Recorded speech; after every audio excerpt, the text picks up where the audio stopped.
जी, मैं सुरजीत सिंह कोहली दीदेवार जीवन ज्योति का संस्थापक हूँ। ये दीदेवार शब्द क्या है, अगर इसे हम समझ लेंगे तो इस संस्था का महत्व और उसका उद्देश्य भी समझ में आ जाएगा। यहाँ पर हम 3 नियम की बात करते हैं। एक प्राकृतिक नियम है, एक मानव का एक व्यक्तिगत नियम है और एक मानव के विचारों द्वारा बनाया हुआ मानव द्वारा एक समाज, अलग अलग समाज के अलग अलग राष्ट्र हैं तो उनके अलग अलग सामाजिक नियम हैं। सो प्राकृतिक द्वारा मानव के चेहरे पर 2 आंखें हैं जिसको हम दीदे कहते हैं।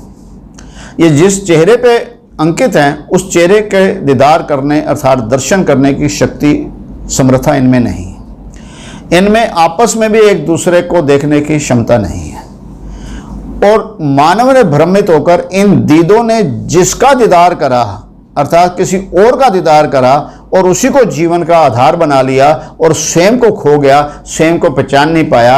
और जो स्वयं को खोजे, स्वयं को पहचाने, वो दीदेवार है। प्राकृतिक नियम के अनुसार, प्रकृति ने एक नियम के अनुसार ये सृष्टि रची है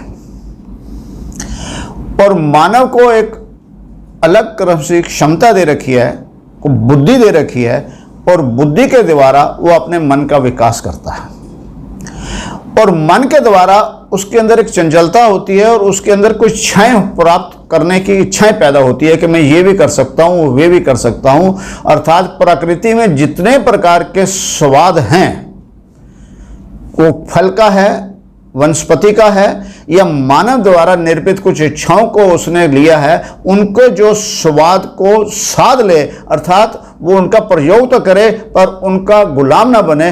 पर दीदेवार जीवन ज्योति के अंदर उससे ही साधु कहा जाता है। जी, अगला प्रश्न, क्योंकि लोग आज सभी लोग अनुभव से जुड़ रहे हैं, लोग हमेशा आत्मा परमात्मा की बात करते हैं, तो मैं आपसे ये जानना चाहूंगा कि जो शब्द है भगवान, भगवान क्या है? ये भी मानव के द्वारा, मन के द्वारा गढ़ा गया है, क्योंकि भा गा वा आन ये शब्द मानव द्वारा बनाए गए हैं।